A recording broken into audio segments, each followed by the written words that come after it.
प्रणाम भारत, जय Shri Ram, Vande Mataram. The Lucknow talents पर आप सभी का बहुत बहुत स्वागत है। 25 मिनट ऑपरेशन सिंदूर और पाकिस्तान क्रश्ड। आज हम इसी के बारे में बात करने के लिए मेरे साथ जुड़ रहे हैं कैलकाटा से सीधे colonel doctor Shantanu Roy. Sir, आपका बहुत बहुत स्वागत है। A very very warm welcome to you sir. Thank you, madam. Jai Hind, Jai Bharat for calling me on your show. It's a pleasure sir, it's a pleasure and it's an honor sir.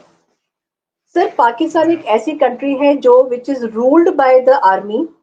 ऐसी army जिसने आज तक कोई भी जंग नहीं जीती है, मगर उनके जो ऑफिसर्स हैं उन्होंने अपने शोल्डर्स पे बहुत सारे बैजेस लगा करके रखे हुए हैं, बहुत सारे मेडल्स लगा करके रखे हुए हैं। और उन लोगों की एक टारगेट उनका जो है, because they have got this thing, गजवा ए हिंद करने का। और पाकिस्तान जो है वो इंडिया का ही एक पार्ट है जो अलग हो गया था रिलीजन के बेसिस पे। और हमेशा कुछ ना कुछ वो ऐसा करता रहा है जिसने इंडिया को हमेशा डिस्टर्ब किया है। और टेररिस्ट एक्टिविटीज, कोशिश जो है सिटीजन्स का बहुत ज्यादा ये रहा है कि भाई साथ में मिलके रहे, मगर जहाँ पे टेररिज्म आता है और ये होता है कि टेररिज्म का कोई धर्म नहीं होता है। लेकिन यहाँ पर टेररिज्म का धर्म है, बिकॉज एवरी टाइम, चाहे वो पुलवामा हो जाता है, चाहे वो बालाकोट हो जाता है या उरी हो जाता है, कुछ भी हो जाता है। और अभी लेटेस्ट जो पहलगाम में इन्होंने किया है, पहलगांव को मैं बोलती हूँ it is a Hindu genocide. और वो जब हुआ है तो उसने पूरे हिंदुस्तान को हिला करके रख दिया। और हिंदू जो बिखरा हुआ था वो एक हो गया। एक सेंटिमेंट, एक ऐसा सेंटिमेंट हुआ जिसकी वजह से एक प्रेशर आ गया, मुझे लगता है गवर्नमेंट के ऊपर, कि अब कुछ ना कुछ एक्शन लेना ही पड़ेगा। और जो मोदी जी हैं उन्होंने इस चीज को मुझे लगता है समझा। और उन्होंने बहुत स्ट्रेटेजिकली, बहुत धीरे धीरे, स्टेप बाय स्टेप करके उन्होंने पाकिस्तान को जिस तरीके से अलग किया है, जिस तरीके से विदाउट फायरिंग अ बुलेट उसको ब्लीड कराया है, वो तो उन्होंने किया। बट अभी हम सब लोग मॉक ड्रिल की तैयारी कर रहे थे कि मॉक ड्रिल अब होने वाला है और अगर हम पार्टिसिपेट करेंगे, अगर कर सकते तो पार्टिसिपेट भी करेंगे। बट एकदम से रात में क्या हो गया, ये all of a sudden there was a news, and हम सब लोग जो सो रहे थे एक दूसरे को फोन करके हम लोग ने जगाया और बोला कि रात में 1:05 पे कुछ हुआ है पाकिस्तान में। And the name of that operation was operation Sindoor. बहुत ज्यादा इमोशनल नाम है और बहुत ज्यादा इसके पीछे एक मीनिंग है। और ऑपरेशन सिंदूर है, it is not an action, it is an emotion. Sir, आप इसको कैसे देखते हैं? मैडम, पहले तो मैं बताऊंगा this was an operation which was waiting to happen. पहले Indian government under Modi ji has given enough warnings with a surgical strike in Uri, then a Balakot airstrike after Pulwama.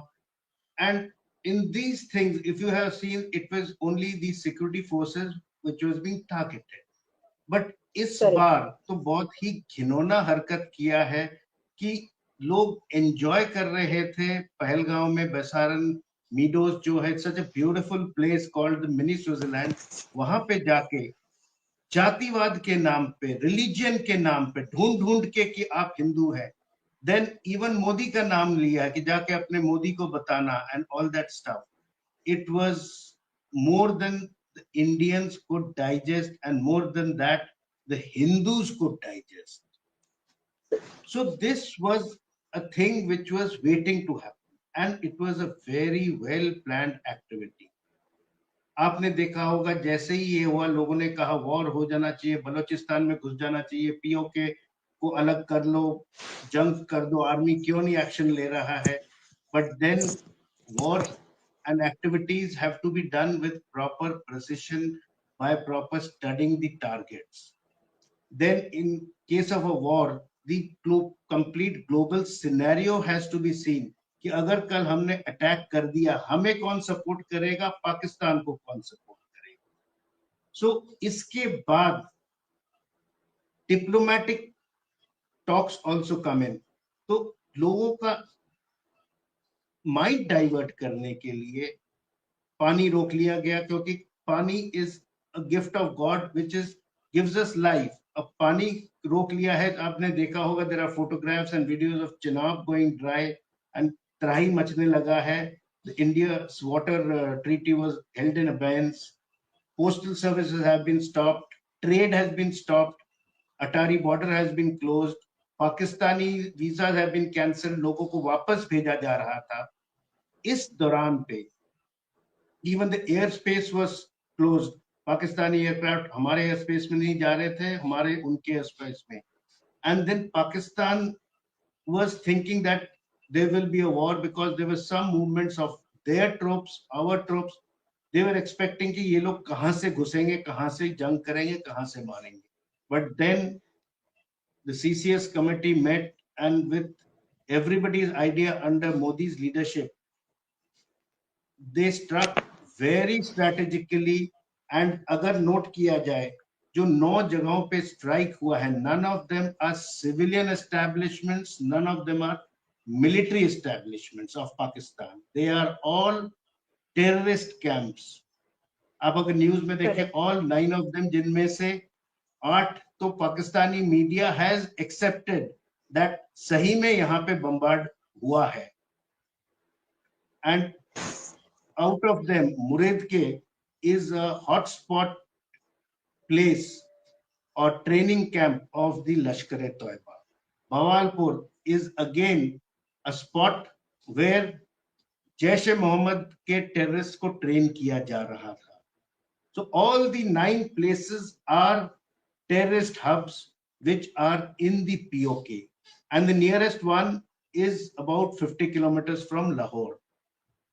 And then the selection of the weapon matters a lot. इसमें जो हथियार select किया, जो missile, the scalp missile जो कि European missile है, they are low flying missiles which have a range of about 250 से 300 kilometre.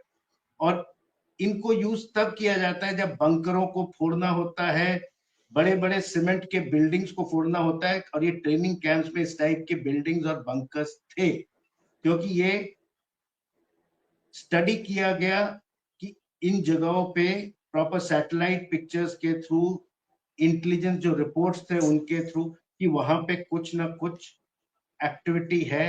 And माना जाता है कि अबाउट 60 के करीब टेररिस्ट मारे गए और 70 से ज्यादा इंजर्ड हुए हैं, जिसमें कि कुछ फैमिलीज भी टेररिस्ट के अल्लाह को प्यारे हो गए हैं. So this was a complete plan activity, and Modi ji ने आर्म फोर्सेस, आर्मी चीफ्स को पूरी छूट दे रखी थी. Chiefs were continuously planning, and अभी भी even our media is not aware कि ये जो मिसाइल्स लॉन्च हुए थे कहां से लॉन्च हुए. सिर्फ ये कहा जाता कि स्कैल्प मिसाइल्स कुछ रफेल एयरक्राफ्ट से फायर हुआ है, जबकि हमारे मीडिया को नहीं पता. तो आप समझ सकते कितनी सीक्रेसी है इस एक्टिविटी में. ये जो ऑपरेशन हुआ है ऑप सिंदूर, और ये सिंदूर नाम का भी एक बहुत इमोशनल टच है. It is to honour the widows who lost their husbands in the Pahalgam attack. और आपने देखा होगा जो डिफेंस सेक्रेटरी विक्रम मिस्त्री के साथ भी जो आर्मी और एयरफोर्स के स्पोक्समैन है, कल सोफिया और विंग कमांडर जो मैडम है, व्योमिका सिंह, व्योमिका सिंह, या both of Sofiya them are Qureshi and ladies, Vyomika to Singh. show, yeah, to show that it is basically women empowerment and respect to them. The name is that, and the planning is. अब जो mock drill हो रहा था, ये खबर पाकिस्तान में भी क्या हो कि 144 डिस्ट्रिक्ट्स में मॉक ड्रिल हो रहा है. मॉक ड्रिल तब किया जाता है, last time Indian civilians practiced mock drill was in 1971 when we went into war. उसके बाद इवन कारगिल के टाइम पे ये नहीं हुआ है. So these are all diversionary measures, diplomatically लिया गया है mindset में civilians के, so that the खबर goes across that yes, Indian army के कुछ units forward posture में गए, so that they thinking that India will attack. अब कहां से होगा वो सोच में थे. And yesterday night or today morning the activity took place, and that too the selection of the weapons, जैसे मैं scalp missile और the hammer जो bombs गिराए हैं, and loitering ammunition जो कि एरिया वेपन है. एंड हैमर का असली नाम फुल फॉर्म भी है highly agile modulated munition with extended range. So they are area weapon and can create very devastating. And ये जो missiles है low flying है, radar में पकड़े नहीं जाते. So selection of these have been very correct. और Pakistan has done counter measures also, जो कि बचपना हरकत है कि हमने इनके 5 हवाई प्लेन्स उड़ा दिए, Su-30 उड़ा दिए. Su-30 से तो फायर ही नहीं हुआ था, और पुराने वीडियो दिखा रहे हैं हम किसी ब्रिगेड हेडक्वार्टर को भी तबाह कर चुके हैं, which are all false news, which even now their media is saying that it was propaganda with old videos. So this was a thing which was waiting to happen. Sir ये जो आपने बोला कि कंफ्यूज करके रखा हुआ था एक तरीके से कि कहाँ से अटैक करेंगे, एक इल्यूजन सा क्रिएट किया था मोदी गवर्नमेंट ने. मुझे लगता है कि वो एक बस एक सक्सेसफुल स्ट्रेटेजी रही थी. पाकिस्तान समझ ही नहीं पाया था कि कहाँ से किया जा रहा है. मेरा एक सवाल ये सर कि इतना बड़ा जो ऑपरेशन किया गया है, क्या उसमें सिर्फ एयरफोर्स इन्वॉल्व थी? क्योंकि नहीं, अभी थोड़े दिन पहले तक ये पता लगा था कि सी पर भी जो है विक्रांत आ गए हैं, और जो है हमारे एयरफोर्स के साथ में हमारे जो आर्मी है उसके लिए भी अलग अलग जगह से कुछ ना कुछ न्यूज आ रही थी. तो ये जो किया था, क्या apart from the air force was our navy and our army on the field was also involved?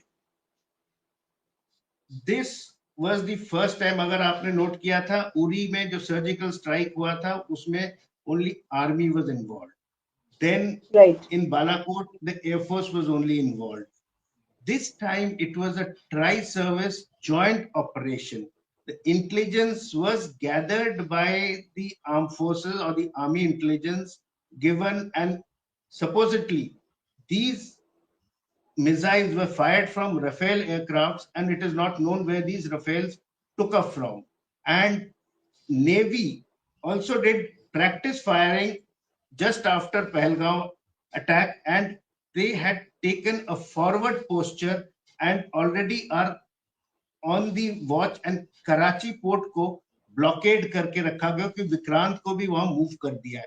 So when an aircraft carrier moves, it is like a small army moving in with about 30 aircrafts, and there are naval soldiers, and they have got enough firepower to blockade of a port. So ये पूरा coordinated attack था, and in this it was not a single this thing.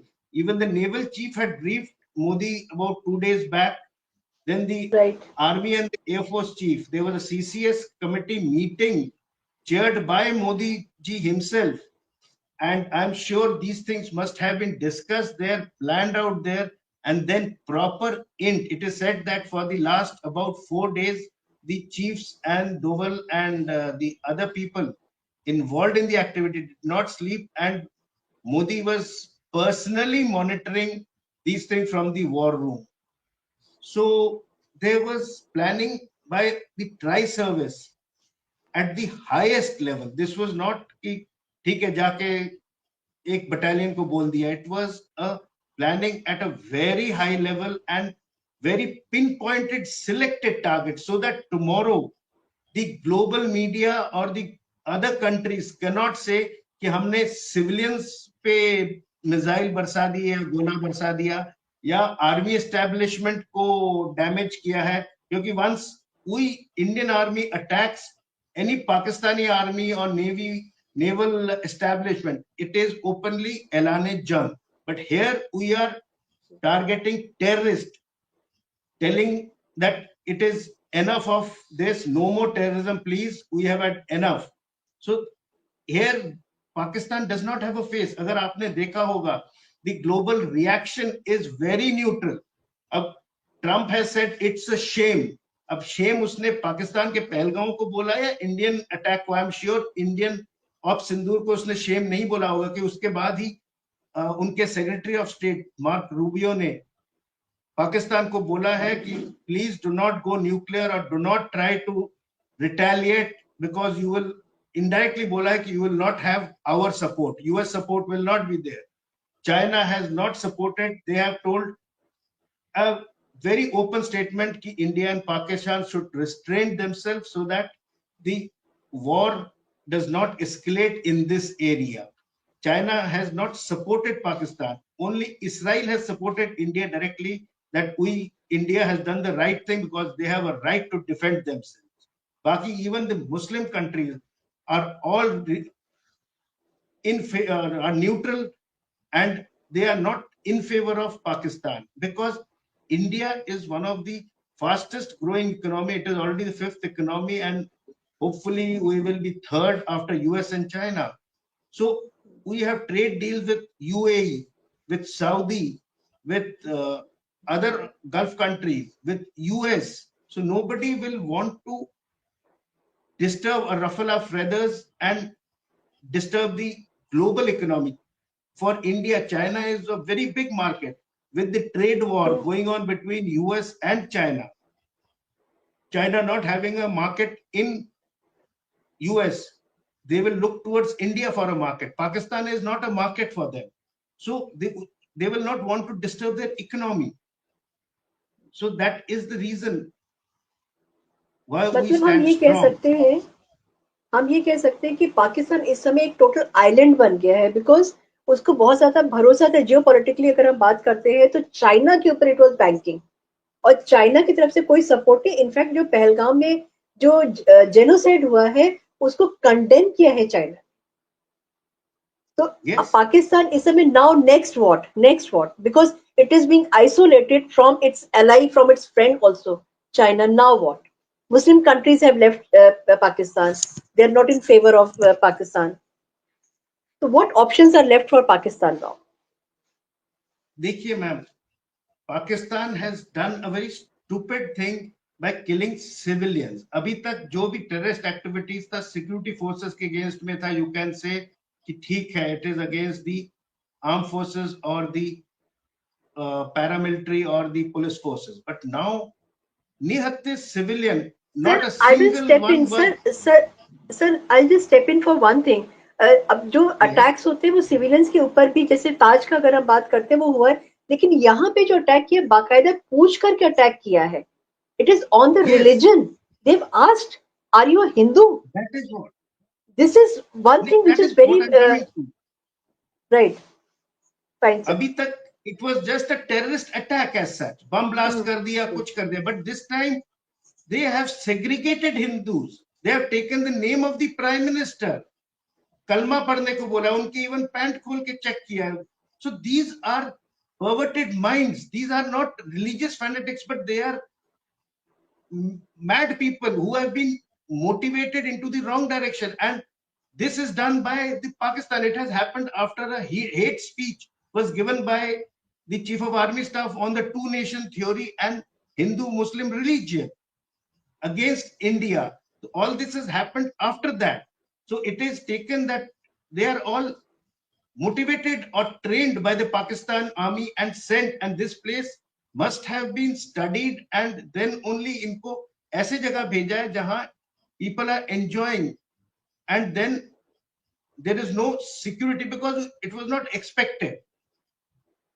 So this is not a war of just you can say fanatism. It is a war between now religions, which they are trying to show it. This is no more jihad. It is trying to cut down a religion, and that is the Hindu religion. That is why people have stood strong. And also for a change, this time even the opposition and other parties have accepted that whatever the central government does, we are all with it, right or wrong. And that is the correct way to do, instead of playing politics over the dead bodies of soldiers or even the people who have died in these terrorist attacks, which are mindless. Absolutely sir. मैं sir एक वो terrorist जो hit list में रहा है उसके बारे में, मसूद अजहर के बारे में, उसका ये अभी उसने खुद ये चीज एक्सेप्ट किया है। Nobody else is asked him, nobody else is given this news. उसने खुद एक्सेप्ट किया कि उसकी फैमिली के 11-12 शायद लोग की डेथ हो गई है, सब लोग खत्म हो गए हैं, और वो ये कह रहा है कि काश मैं भी साथ में मर गया होता। वो जो पेन है, वो जो पिंच है, वो मसूद अजहर को कहां तक लेकर के जाएगा? इज ही गोइंग टू, मतलब एक माइंड रीड, एक जनरल उसमें, कि क्या अब वो उसका जो रिटेलिएशन होगा अपनी टीम को लेकर के, is it going to be more cruel? Is it going to be more, जिसको बोलते हैं ना कि बहुत ज्यादा अनप्रेसिडेंटेड? या वो शांत हो जाएगा? Azhar Mahmood was a terrorist who was left off and who has done all these things. So he was staying in Pakistan, and it was a very well-known fact. And when he is claiming that his family members have got wiped out, there has to be truth in it, क्योंकि कोई ये statement publicly देगा नहीं. And this man, because the kind of mindset he has, he will try to plan out something with the help of the Pak government, with the help of the Pak army, जो वो ले रहा था, because उसने यहाँ से छुटकारा पाने के बाद जाके वहां फिर से बैठ गया. He is there with the blessings of the Pak army, और I believe he is staying within some army locality only, safeguarded by them, or his family members were somewhere in Bawalpur who have got killed. So chances are, because such fanatics will come back with more vengeance, so we'll have to see what happens. Or also it could be that he may do a rethink within himself कि अब तो बहुत हो गया है इस तबाही से, क्योंकि now he has felt the pinch of losing his family member. जब तक खुद को चोट नहीं लगता है तो दर्द आप नहीं जान सकते हैं. तो अब इस नमूने को दर्द लग चुका है. Last question sir. Yes. Modi ji ने अपनी जो आर्म फोर्सेस है उनको फ्री हैंड दे दिया था. उनको बोला कि वो खुद डिसाइड करेंगे टाइम कहाँ होगा, जगह कहाँ होगी और दिन कौन सा होगा. एंड फ्री हैंड देने की वजह से किसी को कानो कान खबर ही नहीं हुई कि हमारी जो डिफेंस फोर्सेस है वो क्या प्लान आउट कर रही है. बिकॉज कोई लीकेज नहीं है मोदी गवर्नमेंट में, कहीं पे लीकेज नहीं है, सूत्रों से कोई खबर नहीं आती है यहाँ पे. अभी एक मीटिंग हुई है जिसमें पाकिस्तान में, जिसमें उन्होंने बोला कि आसिफ मुनी ने बोला कि मैंने अपनी आर्मी को फ्री हैंड दे दिया है. आर्मी बची है because so many people have left Pakistan army. वो अब क्या कर सकते हैं वो, because they do not have anything in their hands. They have been isolated by the world. उनके पास में मसूद अजहर जो है वो, उसके लिए अब क्वेश्चन मार्क आ गया, जैसे कि अभी आपने बताया है. Now what? क्या वो जो है वो मोदी जी का, क्या वो चीटिंग कर रहे हैं ऐसे बोल करके डिमोरलाइज करने की कोशिश कर रहे हैं इंडियन डिफेंस फोर्सेस को? नहीं, इंडियन डिफेंस फोर्सेस उनके कहने से डिमोटिवेट नहीं होगा. This is, I am very sure, after having put in 35 years of service.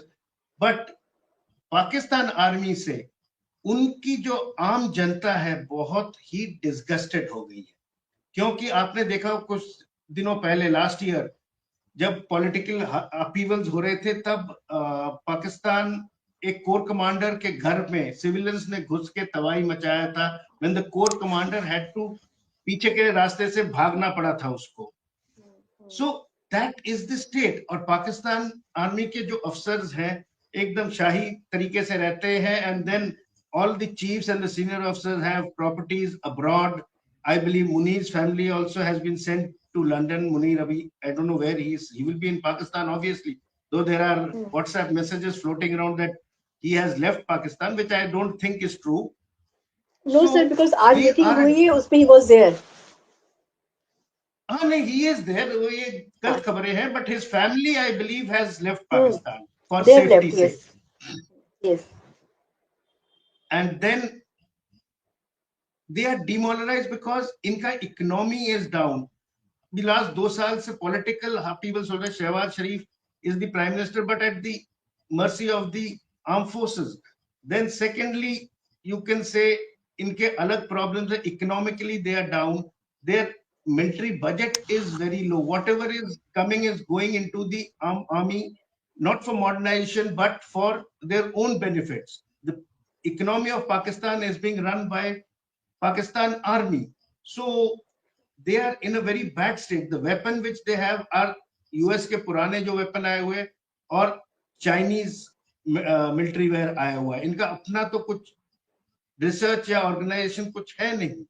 So the Pakistan army, especially at the Jawan level, is very demotivated. They are not motivated at all at this stage and point of time, because inke officers are ruling the roost, which is being not liked by either the Pakistan army jawans or the civilians, to katai nahi. So war will not, अगर हुआ भी, retaliate भी किया है, they will not be able to sustain it for more than 7 days, which will crush their economy. मैंने sir बोला था कि ये लास्ट क्वेश्चन है, मगर एक क्वेश्चन मेरे दिमाग में चलते चलते आ रहा है। पाकिस्तान का विभाजन हुआ था तो बांग्लादेश बना था, अब की बार क्या पाकिस्तान का विभाजन दिखता है? बलूचिस्तान सामने खड़ा हुआ है। मेरा अगर एक पूछे तो स्टेपिंग स्टोन बलूचिस्तान हो सकता सेपरेट हो है। जाना चाहिए, हो सकता है, और करना भी चाहिए। और अगर इंडिया का इसमें कोई हाथ है तो मेरा पूरा सपोर्ट है, बिकॉज अगर ये टूट गया तो पाकिस्तान का जो बाकी हिस्सा है वो अकेला सस्टेन नहीं कर पाएगा, because Balochistan is nearly 2/3 of Pakistan. If it becomes a different Right. country by altogether, True. POK will get, क्या कहते हैं, sandwiched between Kashmir and Balochistan if it becomes a different country.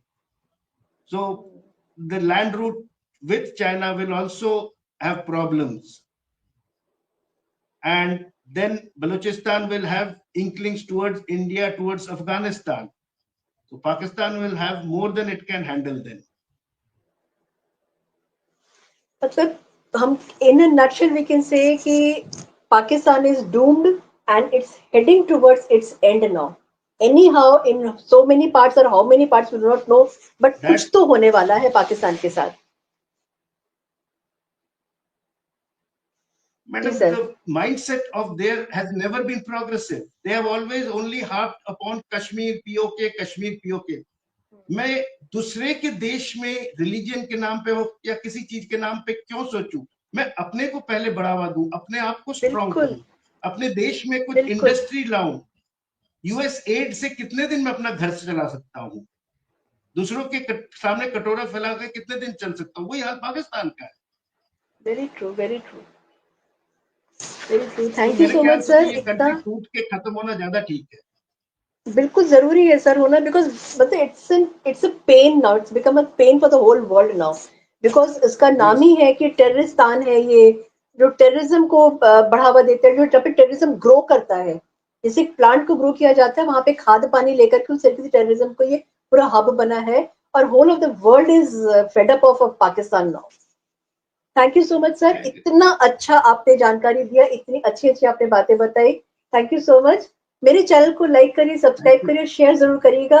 आज तो शांतनु सर ने जो बातें बताई हैं वो बहुत इंपॉर्टेंट है, और बहुत ऐसी बातें हैं जिनको जानना हमारे लिए बहुत ज्यादा जरूरी था. Thank you so much sir. जय हिंद, जय भारत, भारत माता की जय. एंड जय हिंद, जय भारत.